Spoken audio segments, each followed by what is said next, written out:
Hi everybody, this is Thomas J. West and I'm here for another music theory and composition YouTube video. This is a series of videos that's designed for the person who can already read treble and bass clef, who perhaps already plays a musical instrument or sings, and who wants to learn some basic music theory and apply that to writing their own original music. You can see the previous video that I've already created on how to construct major scales at the link below. And the video today is going to be on arpeggios and triads and how that's populated in the major scale. So I hope you find these videos to be helpful, and please do subscribe and follow this playlist for additional videos as I continue to make them. Alright, so we have a major scale here on the staff to start us off this time. In the last video we reviewed the major scale and the whole steps and half steps that go into creating one, both ascending and descending in various octaves. And I have a major scale here with each note labeled with its scale degree. Scale degree is another term for a step of the scale. So we have steps 1 through 8. And if I hit the play button, you will hear the C major scale as it is in the normal starting on middle C.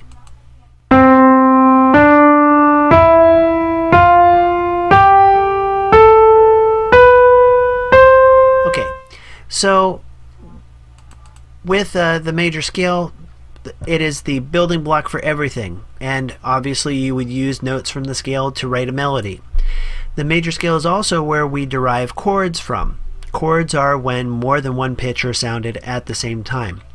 And the most basic kind of a chord is called a triad. So I'm going to come down here and click on step 1 of my scale, which is a C. Change that. There we go. And I'm going to build a chord based on that has 3 notes in it. A 3-note chord is called a triad.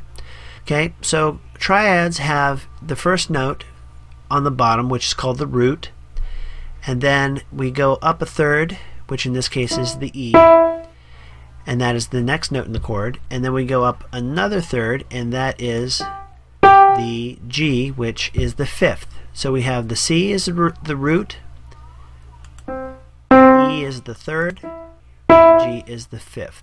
Okay? If I come over here to the end of the scale and I play that for you on the keyboard, I get a C major chord, okay, which looks like that. Alright, now if I were to play each one of those notes one at a time, that a lot of people will call that a broken chord because it's broken into individual notes. The musical term for that is an arpeggio. Okay, so you can have an arpeggio going up, you can have one going down, and sometimes we'll even add step 8 on the top and have that be a turnaround at the top. So you get something like. These are all very common patterns that we hear in all kinds of Western music. Okay, now this triad that we have there is root, 3rd, 5th, and it is major in quality. Okay, there are 4 qualities of triad, and we're going to discuss 3 of them. This first one is major, which is a major 3rd and then a minor 3rd stacked on top of each other, and you get that quality of a major chord. There's also a minor triad, which is a minor 3rd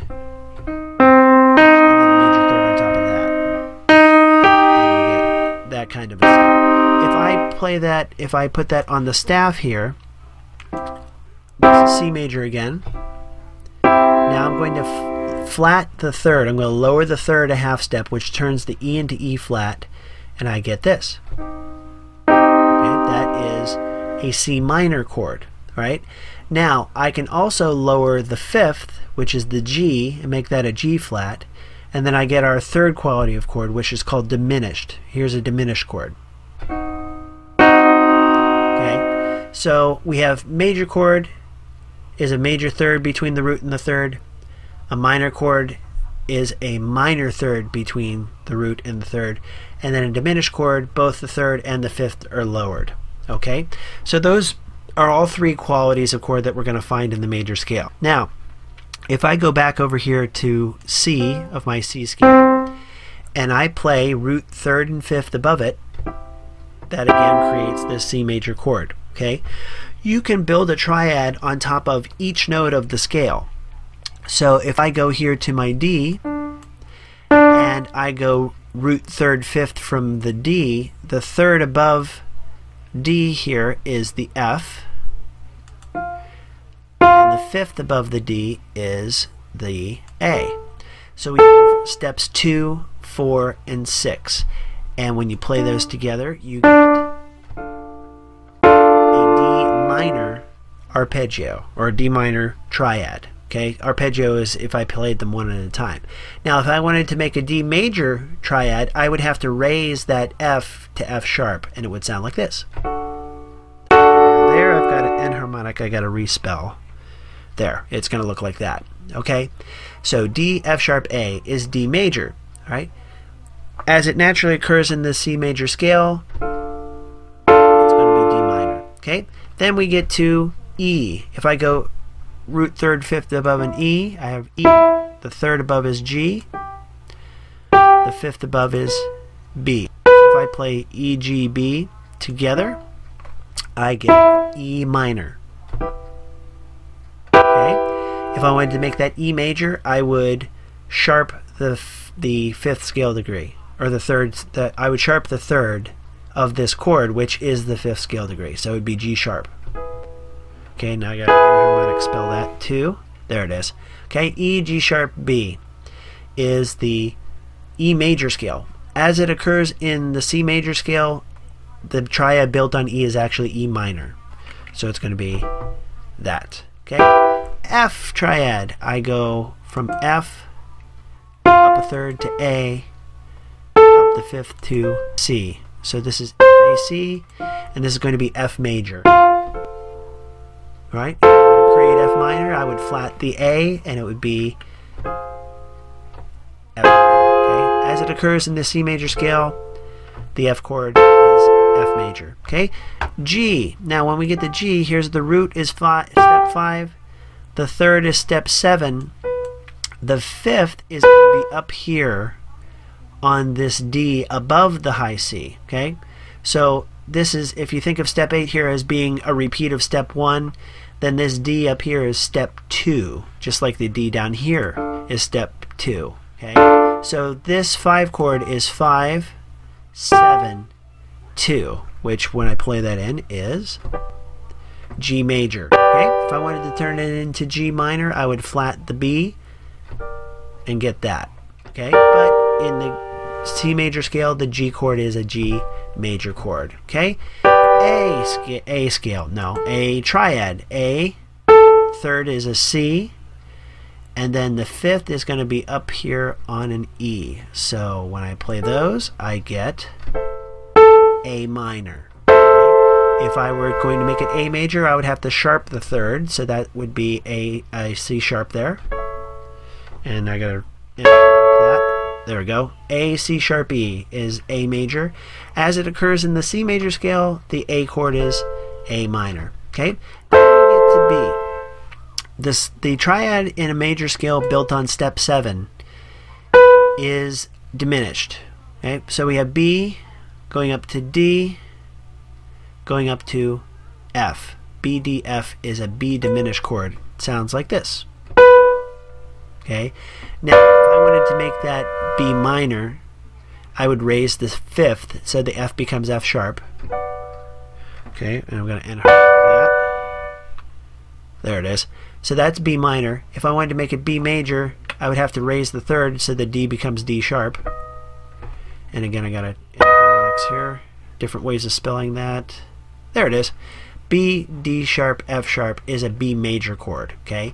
As the B triad occurs in C major, it is actually B diminished. Okay, and then if I go up to the C here, this is the same C, E, G triad that we had back down there on step 1. It's just an octave higher. So that is C major. Okay, so we have these 8 triads going up the scale, built on each step of the scale. The C triad is major. The D triad built on step 2 of the scale is minor. This E triad built on step 3 is minor. The F triad is major. The G triad is major. The A triad is minor. The F triad is diminished, and then we have a repeat of the first triad up the octave. Okay? If I play those from the beginning, it sounds like this.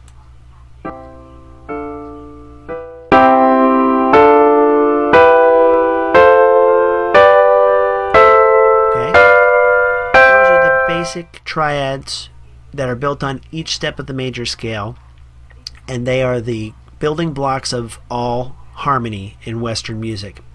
In upcoming videos, we will go into a little bit more detail about how these chords are used to make a standard chord progression that you then can write a melody line over top of. Hope that you found that video to be helpful. If you have any questions about anything that was covered in this video, be sure to type them into the comments on YouTube, or you can send me a message at my website, thomasjwestmusic.com. And I invite you, if you find these lessons to be helpful and you'd like to get more in detail with what you're working on with your composing and your knowledge of music theory, I invite you to get private lessons with me. Just click on this link or look in the description of the video to get a link to that. Also, I invite you, if you are benefiting from what I'm doing here, to become a patron. Patrons who visit my site on Patreon and pledge as little as $1 help me to fund my efforts as a composer. So, hope to see you for the next video. Make sure that you are subscribed to my YouTube channel and following the playlist for these music theory lessons to get the next video when it comes out. Thanks so much.